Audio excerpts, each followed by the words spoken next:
Hello viewer, we are in Photoshop for editing. So we will apply the gradient, but I will choose the gradient options here. I will pick up that one, and also here I will create it. So for the further we will use the eraser tool.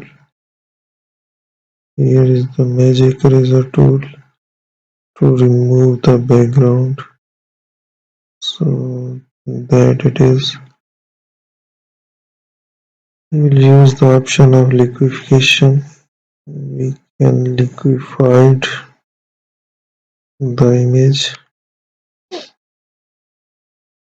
and let's use it. So for more we will use the history brush tool to remove all the effects. So here we have the image from where we have started editing.